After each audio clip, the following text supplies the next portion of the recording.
Bharati TV ప్రేక్షకులకి నాగరగు నమస్కారాలు. 2026 సంవత్సరంలో భారతదేశం నడుస్తున్న నేపథ్యంలో ప్రపంచ దేశాలతో పోటీ పడుతూ మన దేశం కూడా అన్ని రంగాల్లో నేను సైతం అనే యొక్క కాంపిటీటివ్ స్పిరిట్తో అన్ని రంగాల్లో పనిచేస్తుంది. చాలా సంతోషం. కుటుంబ వ్యవస్థ, దాని ప్రాధాన్యత గతంలో అంటే డౌన్ ద లైన్ ఒక 5 సంవత్సరాల క్రితం వరకు చూస్తే ప్రపంచ దేశాలన్నీ భారతదేశం యొక్క మనుగడని ఫాలో అవుతూ ఉండేవి. కానీ ఇటీవల కాలంలో ఈ కుటుంబ వ్యవస్థ విపరీతమైన వింత ధోరణిలో, వింత పోకడలతో ప్రవర్తిస్తూ ఉంది. అంటే రాతి యుగంలో నుంచి మానవుడు ఈ ఆధునిక యుగంలో వచ్చిన నేపథ్యం పేరుకున్నా కూడా ఇంకా కొన్ని సందర్భాలు, అంటే మెజారిటీ ఆఫ్ ది అకేషన్స్ మన రాతి యుగంలో ఉన్నామా అనే ఒక అనుమానాన్ని ఇప్పటికీ కలిగిస్తున్నాయంటే దీని ఆశ్చర్యం లేదు. ఎందుకంటే ఒక కుటుంబ వ్యవస్థ, తల్లి తండ్రి పిల్లలు, మళ్ళీ వాళ్ళ పిల్లలు, వాళ్ళ ఆస్తులు, ఆ యొక్క ప్రేమానురాగాలు ప్రపంచ దేశాలకే చాలా సందర్భాల్లో మార్గదర్శకంగా ఉన్నాయి. అంటే మన కట్టుబాట్లు, ఆచార సాంప్రదాయాలు, అలాగే ఏ రిలీజియన్కి సంబంధించిన ఆచారాలు సాంప్రదాయాలు, వాళ్ళ వివాహ సందర్భంలో ఉన్నవన్నీ ప్రపంచ దేశాలని చాలా ముగ్ధులు చేస్తున్నాయి. కానీ ఇప్పుడు ఈ భారతీయ టీవీ ప్రేక్షకులకి మాట్లాడుతున్న సందర్భాన్ని ప్రామాణికంగా తీసుకుంటే, అంటే చాలా కాలం నుంచి ఈ ఎక్స్ట్రా రిలేషన్స్ దానిలో ఎలిమినేట్ చేయటం అన్నది వెరీ రేర్గా వినేవాళ్ళం. అంటే లేవు అని అనట్లేదు. ప్రపంచంలో ముఖ్యంగా భారతదేశంలో మనుషులు కాంపిటీటివ్ స్పిరిటు వగేరాలు ఇవన్నీ వస్తున్న నేపథ్యంలో, జనాల మధ్య ఈర్ష్యా దేశాలు ఇవన్నీ పెరుగుతున్న నేపథ్యంలో కూడా ఈ eliminating of other partner for the sake of our survival అనేది చారిత్రక సత్యాలు. అంటే యుద్ధాలు జరిగే రోజులు గనక ప్రామాణికంగా తీసుకుంటే, యుద్ధాల్లో గెలిచిన రాజులు ఓడిపోయిన వాళ్ళ కుటుంబ సభ్యుల్ని, ముఖ్యంగా స్త్రీలను చెరబట్టి వాళ్ళని తమ దగ్గరికి తీసుకోవటము, రకరకాల వింత ధోరణులు మనం చారిత్రక సత్యాలుగా గమనిస్తున్నాం. కానీ ఈనాటి ఆధునిక యుగంలో కూడా ఇంత టెక్నాలజీ పెరిగి ఎన్నో రంగాల్లో హై టెక్నాలజీ అని, మోడర్నైజేషన్ అని, గ్లోబలైజేషన్ అని అనుకుంటున్న నేపథ్యంలో కూడా ఈ వివాహేతర సంబంధాలు ఎన్నో ఎన్నో ఎన్నో పరిణామాలకి, ఎన్నో మలుపులకి దారితీస్తున్నాయి. అంటే ఇది అతిశయోక్తి కాదు. అంటే భార్యాభర్తల మధ్య ఉన్న పొరపచ్చాలు, థర్డ్ పర్సన్, అంటే he may be A mail, he may be a female, వీళ్ళ జీవితంలో ఎంట్రై వీళ్ళని డిస్టర్బ్ చేస్తూ, వీళ్ళకు కూడా ఆ తాత్కాలిక ఉపశమనం కోసం, తాత్కాలిక ఉపశమనం అనే మాట ఎందుకన్నానంటే, వివాహ బంధంలో ఉన్న దంపతుల మధ్య ఒక కొత్త వ్యక్తి పరిచయం అయ్యాడు అంటే అతను ఆయన కుటుంబము అంటే ఆమె కుటుంబం కూడా ఎటువంటి పరిస్థితిలో ఉందనే ఒక అంచనాలు వేసుకోకుండా వీళ్ళ మధ్య ఇంటర్ఫియర్ అవ్వటం వల్ల, అలాగే రకరకాల అట్రాక్షన్స్, టెంపరరీ సాటిస్ఫాక్షన్స్ని ప్రామాణికంగా తీసుకొని ఈ ఆడ కానీ మగ కానీ, అంటే భార్య కానీ భర్త కానీ ఆ థర్డ్ పర్సన్కి ప్రిఫరెన్స్ ఇచ్చి తమ యొక్క వివాహేతర సంబంధానికి వీడు అడ్డొస్తున్నాడేమో అనే ఒక భావనతో వీళ్ళని తొలగించడమే సరైన మార్గము తప్ప వేరేది లేదు. ఈ పర్సన్ని అసలు ప్రపంచంలో లేకుండా ఎలిమినేట్ చేస్తేనే వాళ్ళ యొక్క ఎక్స్ట్రా రిలేషన్స్ కంఫర్టబుల్గా, వాళ్ళు ఎక్స్పెక్ట్ చేసిన హ్యాపీగా జరుగుతుందనే యొక్క రాంగ్ నోషన్తో వాళ్ళని చంపేస్తున్నారు. చాలా ఉదంతాలు. ఇటీవల ఎగ్జాంపుల్ చూసుకుంటే కేతన్ అగర్వాల్ వెరీ రీసెంట్గా, అలాగే కూతురు తను చేసుకునే పెళ్లి సంబంధాన్ని తల్లిదండ్రులు చెల్లెలు ఒప్పుకోలేదని వాళ్ళని ఎలిమినేట్ చేయటం, ఎన్నో రకాలు. అంటే బయటికి వచ్చిన విషయాలనే మనం మాట్లాడగలుగుతున్నాం, కానీ బయటికి రాని విషయాలు, అంటే ఇప్పుడు మీడియా ఉంది కాబట్టి ఈ విషయాలన్నీ వెలుగులోకి వస్తున్నాయి. ఎప్పటి నుంచో ఇవి ఉన్నాయి, కానీ ఆ తీవ్రత తక్కువ ఉండేది. ఫర్ ఎగ్జాంపుల్ ఈరోజు 10 కేసులు వెలుగులోకి వస్తుంటే గతంలో 2-3 కేసులైనా ఉండేవి. బట్ ఆ రోజు ఇంత మీడియా, అంటే ఎలక్ట్రానిక్ మీడియా కానీ, యూట్యూబ్ ఛానల్ కానీ, సోషల్ మీడియా కానీ ఇంత ప్రాచుర్యం లేకపోవటంతో ఆ విషయాలు బయటికి రాలేదు. అంటే చట్టబద్ధత లేని పనులు ఎవరు చేసినా చట్టం డెఫినెట్గా దాని దగ్గర పనిష్మెంట్ ఇస్తుందనేది చట్టంలోనే ఉంది.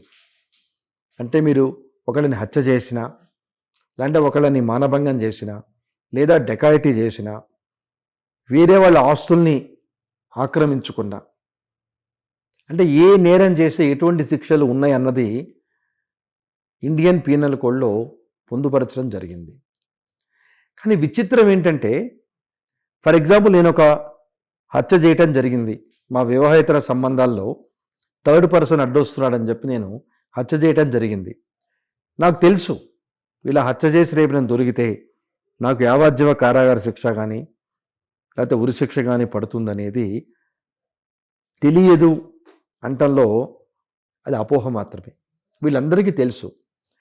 కానీ ఇక్కడ విచిత్రం ఏంటంటే, ఈ నేరాలు జరిగిన తర్వాత అంటే ఓపెన్ డెకరంలో వీళ్ళు చెప్పిన మనకున్న న్యాయ వ్యవస్థ సిద్ధాంతాల్ని ప్రామాణికంగా తీసుకుంటే ఇప్పటికీ 2026 సంవత్సరంలో మనం ఉన్న 99 మంది దోషులు తప్పించుకోవచ్చు, కానీ ఒక అమాయకుడికి శిక్ష పడకూడదనే సిద్ధాంతం మీద మన న్యాయ వ్యవస్థ నత్తనడక ఈ రోజుకి నడుస్తున్న సందర్భంలో ఇతను నిజంగా హత్య చేశాడా లేదా అనే విషయం డిసైడ్ అవ్వటానికి డౌన్ ద లైన్ 10 సంవత్సరాలు పడుతుంది.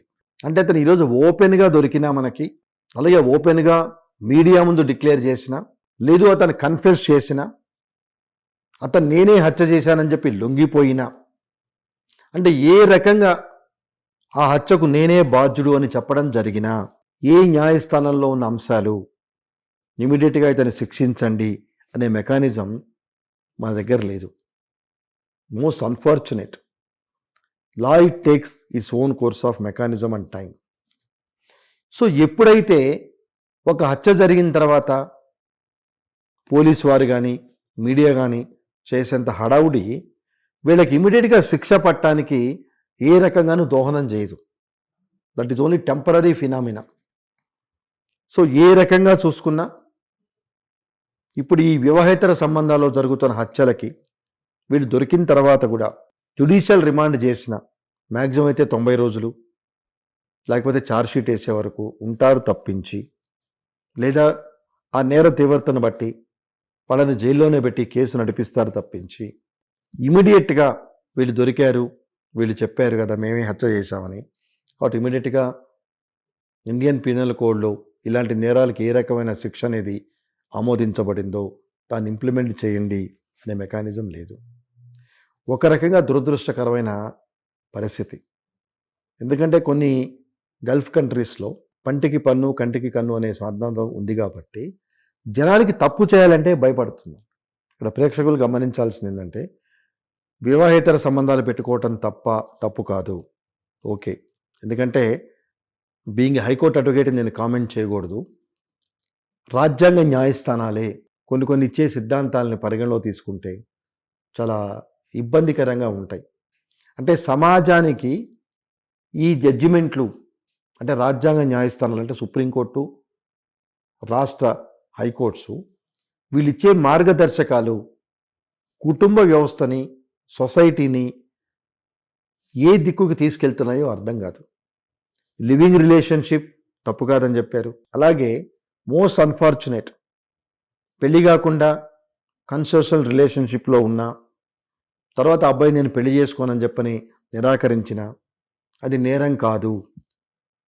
ఒకప్పుడు ఏంటంటే 2-3 ఏళ్ళు కన్సెషనల్ రిలేషన్షిప్లో ఉండి ఆ అబ్బాయి నేను పెళ్లి చేసుకోను అని కనుక ఎదురు తిరిగితే ఆ అబ్బాయి మీద రేపు కేసు పెట్టడానికి, అలాగే చీటింగ్ కేసు పెట్టడానికి వెసులుబాటుని ఈ తీర్పులే కల్పించినాయి, చట్టమే కల్పించింది. కానీ అనూహ్యంగా ఇటీవల కాలంలో ముఖ్యంగా సుప్రీంకోర్టు తీర్పులు సొసైటీకి ఏం కమ్యూనికేషన్ అనేది ఇవ్వాలనుకున్నారు అనేది అర్థం కాని పరిస్థితుల్లో ఉన్నాయి. అది నేను నాలాంటి వాడు మాట్లాడితే అది వర్కౌట్ అయ్యేది కాదు. రీసెంట్ జడ్జిమెంట్లు ఏమంటున్నాయి? పెళ్ళి కాకుండా నువ్వు చాలా దూరం వెళ్ళావని నీకు తెలుసు, పెళ్ళి కాకుండా వెళ్ళకూడదని తెలుసు, నువ్వు వెళ్ళావు, ఆ అబ్బాయి పెళ్లి చేసుకొని అన్నాడు, నేరం కాదు. ఎందుకంటే గతంలో పెళ్లి కాకుండా కనుక చాలా దూరం ప్రయాణిస్తే అంటే పరిధులు దాటితే దానికి శిక్షలు ఉండేవి. అలాగే కుటుంబ సభ్యులు వెలివేసేవారు, కుటుంబ సభ్యులు చాలా తీవ్రంగా పరిగణించేవారు. అంటే సొసైటీలో జరుగుతున్న పరిణామాలు వేరు. ఇలాంటి వాటిని రాజ్యాంగ న్యాయస్థానాలే సమర్థిస్తున్నప్పుడు జనాలకి ఒక ధైర్యము వెసులుబాటు వస్తుంది. నువ్వేంటి కోర్టే చెప్పింది తప్పు కాదని. అలాగే 497 ఐపీసీ ఉండేది. During subsistence of the marriage భార్య కానీ భర్త కానీ వేరే వాళ్ళతో వివాహేతర సంబంధాలు పెట్టుకుంటే దట్ ఈజ్ పనిషబుల్ అని ఉండేది. ఆ 497 సుప్రీంకోర్టు కొట్టేసింది. అంటే ఎవరితోనైనా తిరగచ్చు. అంటే రాజ్యాంగ విలువలు భావి తరాలకి ఈ జడ్జిమెంట్లు ఏ రకమైన మార్గదర్శకాలు ఇస్తున్నాయి అనేది ఒక్కోసారి ఆలోచిస్తుంటే భయం వేస్తుంది. అంటే ఇప్పుడు మనం వివాహేతర సంబంధాల గురించి మాట్లాడుకుంటూ ఈ తీర్పుల గురించి కూడా చెప్తున్న నేపథ్యంలో ఉద్దేశం ఏంటంటే, ఎప్పుడైతే తీర్పులు ఈ రకంగా సొసైటీని ప్రాపర్ మార్గంలో పెట్టకుండా ఫారిన్ కంట్రీస్తో సమానంగా ఇది నేరం కాదు, అది నేరం కాదు. ఈ మధ్య ఒక సుప్రీంకోర్టు జడ్జిమెంట్ వచ్చింది. డ్యూరింగ్ సబ్సిస్టెన్స్ ఆఫ్ మ్యారేజ్ భార్య ఎవరితో పిల్లాన్ని కన్నా ఆల్ ప్రాక్టికల్ పర్పసెస్ వాడు నా కొడుకు కిందే లెక్కట. చూసారా? Be clear. ఆమె ఎవరితో బిడ్డని కన్నా on par with regular child father is having absolute responsibility to look after the child as if he has born for him. అలాగే ఇదివరకు నా పిల్లాడు కాదు అని కనుక అనుమానం వస్తే డిఎన్ఏ టెస్ట్ చేపించి విడాకులు ఇవ్వటము లేకపోతే ఏదన్నా యాక్షన్ తీసుకోవటమో చట్టం వెసులుబాటు కల్పించింది. బట్ ఈ recent judgement there is no DNA test. అంటే డ్యూరింగ్ సబ్సిస్టెన్స్ ఆఫ్ మ్యారేజ్ ఆమె ఎవరితో పిల్లల్ని కన్నా అది నేరం కాదు. అంటే ఎటుపోతున్నాయో రాజ్యాంగ విలువలు, మానవతా విలువలు. అంటే వాళ్ళు ఒక సెక్ట్ ఆఫ్ పీపుల్ వెల్ఫేర్ని దృష్టిలో పెట్టుకొని చేసి ఉండొచ్చు.